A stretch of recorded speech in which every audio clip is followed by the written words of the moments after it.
So we pouch all the instruments. Some places just flash them. We pouch them. The other thing is that we have how we prep our patient is different than other places. So there's a certain regulations that they're more strict for our office than others. However, we kind of treat the instruments the same way. For example, we're very strict with cleaning the instruments. They have to be, person cleaning the instrument has to be fully geared and protected. So most of the places would not wear goggles when they're cleaning the instruments, big gloves, goggles, and so those are the things, because it's a big center, it's different. Yeah, operative center. We have a full surgery or so that's one thing. Another thing I wanted to share that was very interesting, I was thinking while she was presenting, it really makes a difference what we do with our patients. So this is every word you share with the person sitting in a chair. This is unique opportunity. We sit there for 10 hours with them. We share time.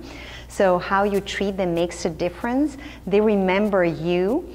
Another thing is sometimes they're hungry, and I thought about this. I studied emotional management and stress management. I shared this over the years, but the small things make big difference. If they're hungry, they're sitting in a chair for a long time. We injected epinephrine, which breaks the sugar, so they may be hungry and they don't know they're hungry. They become fidgety or they start bleeding more. You can see popping. There's a little tension building. The more tension I create, the patient has, the more tension we create placing and working around, the more tension is created around everybody. So it's harder on everybody. So just be aware of those small things that it seems like, oh, it's not a big deal, but it translates, it accumulates because we work on a small space. And I keep repeating this over and over, year after year. It may be boring, but I think it's never too much to. Once you're in it, you're so frustrated, you forget that maybe he just needs to go pee. And he didn't tell you that, right? So he thinks a little bit more longer, a little bit longer, and the more he's tense, the more everything becomes tense. So it could be that simple. Patrick Safoya was supposed to talk about surgical flow. So what I wanted to, for that presentation, and then we had to change our presentation, what I wanted to share with that presentation is that some offices do 1 procedure a day, some offices do 2 procedures, some do 3 procedures a day. You would have to organize your staff differently. So let's start, Judy, how many procedures a day do you do in your office? Normally 1, but because I work in multiple offices, there's 1 office that we do 2. 2 a day. How many people work in that office? Basically, we have a lot of independent contractors that comes in. So depending on what the size of the case, then we would basically, if it's 2 cases and there's about 2,000 grafts, so we would have maybe 3 or 4 on each case. So 3 to 4 on each case, right? So let's go back and say how many grafts in average each office does. So for example, in our office, we're about 1,500 in average per case. Most of the time, rarely we do smaller cases, that would be 1,000, larger case closer to 2,000, but the average is about 1,500. How about you? Our average is actually 2,000, 2,500. 2,500. So So in the office, let's say Dr. Reed's office would be 4,000, 40. Our clinic is a little different. This is more conservative. So, the most reps that we would do is probably between 3,000 and 4,500. Okay. Tina, your average? Well, we're doing 2 surgeries now. Our ultimate goal is to do 3,000 in a day, regardless of, big case in one room, a smaller case in the other. So you would have 2 surgery. How many surgical assistants do you have in your team? About 8. So 8 in each team, or 8 in total? Total. 8 in total, so it's kind of divided. They come and they're staggered. So that is like a thinking. Everybody does it a little bit differently. So your average right now is about 2,000? 3,000. Now it's average 3,000. You want to make 3,000 both cases? No, 3,000 total. Total. So between 2 surgeries. Okay. So that would be an average 50. Okay. So it's about 1,500 per case if we kind of divide it. Okay. All 3 of you is the same place. You're starting. Dr. Biener's office, what is the average size case and how many assistants do you have? There's 5 of us in the office. Okay. And we'll do 1 or 2 cases a day. It's always different. Okay. I would say like, our cases usually like 1850 to 2,000. Okay. So We try not to do 2,000 graft cases in a day. okay. We try to keep them to smaller cases. So the total cut doesn't exceed 2,000, let's say, or 3,000. Yeah. It's To- more than 2,000. Okay. Great. Okay. We try not to. Who do I have other faculty here? So then it's Carol and Shannon. We do usually 1 case a day.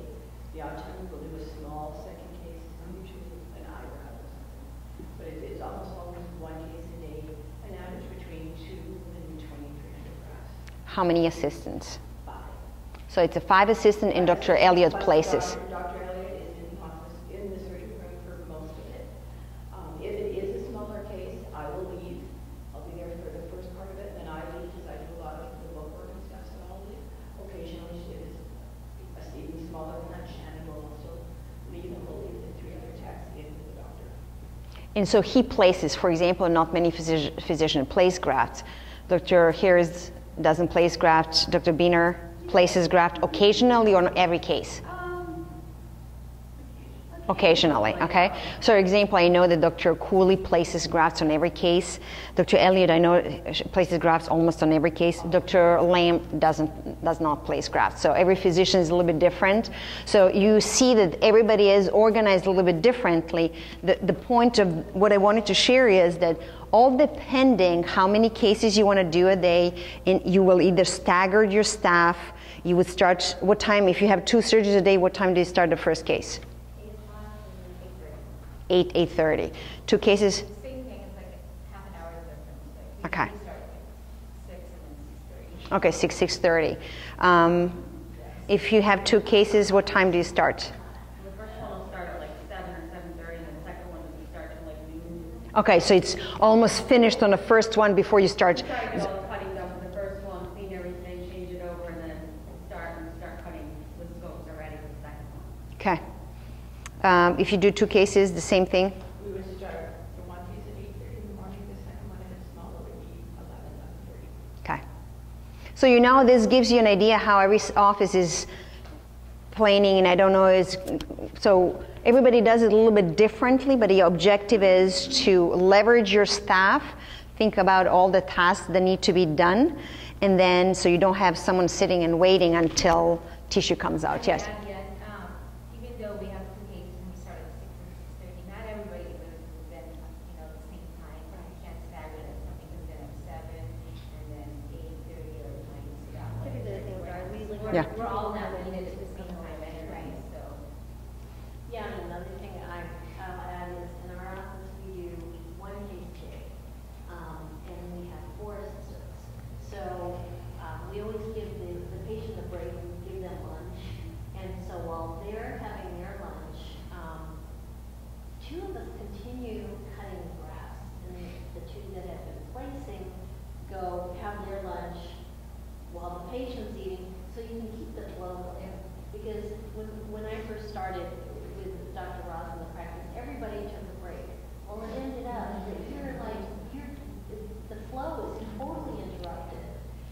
This way, you've got people that are continuing. The patient might only take 15 minutes at the most, whereas the assistants need to take a half hour, 20 minutes, something so that they can have a good break. So we find that keeps the flow going, because then if the patient's done and ready to go, you can jump up from cutting and get them going and start placing until you switch out again. It keeps the flow. This made me think, I realized that, for example, personally, if I stop cutting and go and have a lunch to come back to cutting, it's harder. It feels like I can't pick up the speed, right? You have the same experience, right? So it feels like you keep pushing yourself until you finish cutting. So those are the small things you learn. And think about, I've been doing over 20 years. I love it. It's tough, but I love it. So you either like it or you don't. But if you like it, you just learn these things like, I shouldn't break before I finish cutting my sliver or whatever I need to finish. And then I have this speed going up, and then I can have a break, and then I can switch and start fast on placing. But it seems like I can break from cutting and be fast in cutting when I come back from lunch. So, similar experience. So, any questions before I move to graft survival? For the people who are starting the practice or organizing the practice, do you have, two of you in the back have, two of you are working together. Do you have any questions? Is there any, was this, you may be adding third person in your staff? Right, okay. So this can be something that you can stagger. If you increase the number of grafts now, you can stagger the people coming in or something. Okay? The next presentation would be about graft survival. I already gave this presentation on Thursday. Did anyone from here hear me speak? Was anyone here? You were here? Only a few of you. Okay, so we'll go over again. I want to talk, I think this is an important topic because if the grafts don't survive, everything you've done, the time you spend dissecting, the tissue is lost, everything is lost. So let's talk kind of briefly why and what makes a difference.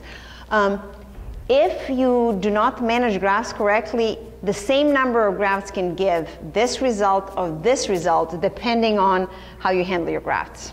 So it is important to know that it is dependent on you how you handle a graft and how much survival you have.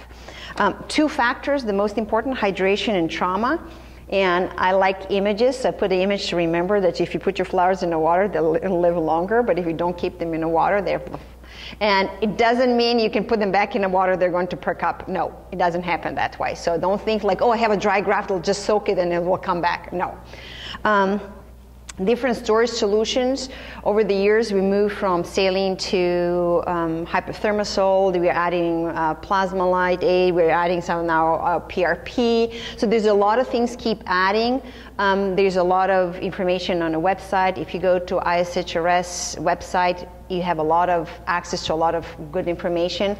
What do you keep your grafts in? Okay. Okay. Shifting. So you see, this is a shift. So Dr. Biener's office, plasmalite. Dr. Elliott's office, saline. Saline.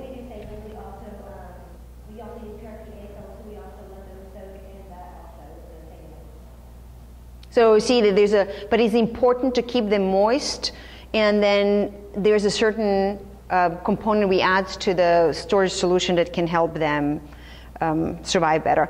I put here oxygenation because Dr. Cooley was doing a few studies with using ATP, and so oxygenating, but he's still in a process of studying, so where he was able to store grafts for 24 hours and place them the next day, and they survive really well. So that was very impressive, but still we can purchase. Just anecdotal, last year I was working with robotics, and then one day we took the grafts out, and the next day he placed them in.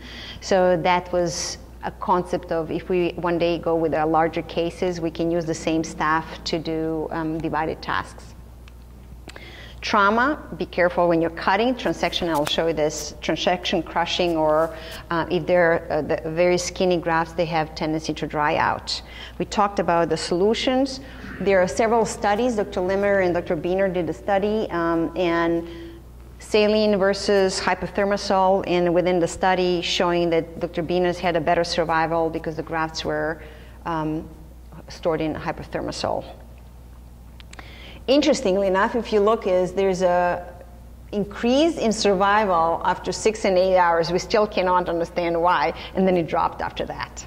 If you look only the saline, it looks that they consistently decrease as it stays longer outside of the body. But with hypothermosol, there was like a dip and then increase and then came back. Either way, storing is keeping them moist and storing them help them survive. I showed this image in a quality control that once you start noticing the dullness of the tissue, that is your cue that they are drying, the tissue is drying out, keep it spray it. So we use like travel bottles because the spray doesn't go too much too wide.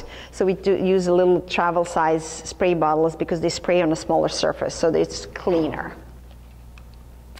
I took this image to show you, I don't know how many of you Bodyworks saw the exhibit Bodyworks where they infiltrate the blood vessels in the head. This is fascinating. This is what it looks like if you take all the bones and the tissue out. This is just the blood work in the head. So it's very vascularized. So that helps survival, but also can also, if the sites are not done properly. So some places do stick in place. At the end, we take a needle and make a few pokes to put the grafts in. If you're not careful with it and you go too deep, you damage your blood vessels. Every time you damage the blood vessel, the bleed more, there's less blood supply further. It takes time for the blood vessel to close. It doesn't have time to grow around the graft and take it in. So every time you damage the blood vessel, decreases the chance of survival, graft survival around that site. I mentioned about the site size. The bigger the size, the more damage we do in a tissue, the less grafts will survive. So this is why we're going with the smaller and shallower sites. And then infiltrating tumescence, move the tissue. There's a fat layer below here. Then the more we put tumescence in, the more we expand the fat layer and move our sites away from the blood vessels and nerves. So this is also important to know. So tumescence in the right layer lifts the tissue, and then when you put the needle in, it doesn't go deeper, doesn't damage the blood vessels. And then Dames packing, we thought years ago, that if we put more sites in a square centimeter, we're going to have bigger density. But after we went beyond 45 and 50 per square centimeter, it seems that the survival dipped, and probably because of the blood supply. So just higher number doesn't mean better survival. There are talks about yesterday, some call these lateral and parallel slits, or sagittal and coronal. If you think that this is the blade or a needle, when it's cutting like this, it's coming parallel to the hair. And when it's cutting like this, it's coming perpendicular to the hair, or actually lateral to the hair. So parallel and lateral. So there are two theories behind making sites. If I make a site like this, and I put, can I have a pen? Oh, here. So this is the size of my site. And this is the size of my graft. If the graft doesn't fit tight in a site, it can have a tendency to ride against the upper edge of the site. You follow me here? So the theory was if I turn my sites this way, they can slide, they can move left and right, but they won't be lifting. So this is why I heard yesterday, and I think we're going to adapt this, we just learned new Pearl, that Dr. Farger does 1 and 2 hairs with this orientation and a 3 hair with a lateral orientation, because he believes that if 3 hair grafts splay, they cover better if they're splaying, if they're moving left and right and splay, but if they splay this way, they don't cover as well as if they're going. So I thought that was a nice, interesting combination. So we always learn. So you orient your blade for the 1 and 2 hairs like this, for 3 hairs like this. So if there's a movement, then if the hairs splay, they can splay and kind of take more space in it. However, the initial idea of changing the orientation was so that the grafts can survive better, the blood supply will be damaged less. So the theory by changing the site orientation was that if we orient the sites like this, all the blood supply comes from the side. That means we may be cutting the blood supply. So all the blood comes like this. So they thought, oh, if we put the site like this, we are cutting the blood supply. So they turned the site sideways, parallel, thinking less damage will happen. But in a practice, these were made this way, these sites were made this way, and they both grew exactly the same. So regarding the survival, it doesn't make a difference, but regarding how much they lift within the site, it does make a difference. So for example, when we do the temple, we definitely turn our sites like this, so the hair doesn't lift. Do you do the same thing? You do lateral sites on a temple? Okay. See, we did this, because it creates a little flap when you cut the side, it's shingles. It keeps the hair hugging the skin. So those are little tricks we kind of learn from each other do you do temples at Dr. Biener's office? Yes. Do you do sites lateral or parallel? They look like a little flap. They're like that, but when you so do they look like flap like this, or do they look like a slit like this when you look at them? When you look at the side, does it look like this or does it look like this? Usually uses little tiny solid core needles. Okay. Just very, Like a parallel to the skin. yeah. But it is interesting, yeah. Do you find that they're hard to place? Yes. They're harder to place. This is where we started now using implanters, and this afternoon I'll show you how to load the implanters. Unfortunately, because of the hurricane, the shipments were lost, so some of the sample implanters we didn't get. So I have one implanter, at least I'll show you how to load it. But the implanters, we use them for eyebrows, and we're starting to use them for the temples, because it's easy to put the incision and the graft in, so you don't have to worry about it. Do you use implanters at Dr. Biener's office? No, okay. Trauma, crushing the hair follicles may create a kinky hair, and that's not pretty. It looks like a pubic hair on the head. Nobody wants that. So be aware of what you're doing when you're placing. Transection.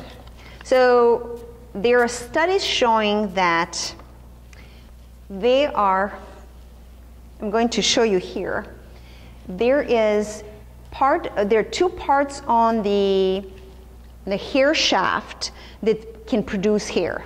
They're generative cells. There are generative cells around the bulge, and there are generative cells around dermal papilla. If we transect in between and only have one or the other, the hair doesn't survive. But if transection happens in such a way that, let's say it happens here, and some of these cells and some of these cells are preserved, the hair can survive. But it's hard to know where you cut, so it is hit and miss what survives out of your cut. So if we cut in this third, we preserve these two bulge cells, then the hair can regenerate in a full strength. But if we cut here, so the dermal papilla is missing, we cut here, we preserve these two, hair can regenerate, but it comes out finer, weaker hair. So if you are transecting, you're decreasing chances of survival, and you're just you're gambling what will survive. This is why we're very strict about not transecting. But it is now questionable when you have a hair that is transected like this. It's closed. Do you keep it? Do you throw it away? So we always question. So if we try to clean our grafts as much as possible, we found if we have, let's say, this here, can you see this? It's a little short hair debris. That means it tells me that the bulge and the dermal papilla are missing, which means there's nothing to be regenerated from that portion. It's just going to be a foreign object in a site. I will clean it. So decrease like ingrown hair or inclusion cyst. So there are little pimples that show up after the hair transplant. The more I have these little hairs left on my grafts, the more of those pimples I will have. And as you notice here is, if the graft was intact, about 86% grew. Sometimes you say up to 95% grew from the transplanted. But if they're transected, half did not come back. And so there's a study showing about upper third, lower third, what you can keep. Just be aware that every time you transect, you decrease chances. There's two other studies that were done about skinny grafts where they're chubby graft. The chubbier survive better. But then if you have a chubby grafts, they don't fit in a small size site. So you just make sure that your size, the graft and the size fit together. So we're talking about, there's an office, they're using implanters. They're small implanters. You put them in a tiny implanter, so they have to be very skinny. Also, you have to keep them always moist. You have to be aware that they have to be moist. And Tina was talking about putting the implanters in a saline, in storage solution. So once you put them in, you graft an implanter, keep them moist. And this is the study. So I want to point something here interesting. What do you think happened when 113 or 133% grew? How is possible that over 100% grows? Yes? There's some, either miniaturized hair that you can't really see because you need your eyes. So that's how, instead of 2 hair, now 3 hair. So those are the hairs that sometimes you can't see. They're kind of dormant here, and I'll show tomorrow. And I can find a picture later to show you what did they look like when they start miniaturizing. So this is just the overview. Hydrate and protect them. Be careful, don't cut them, and you have an important role to play. My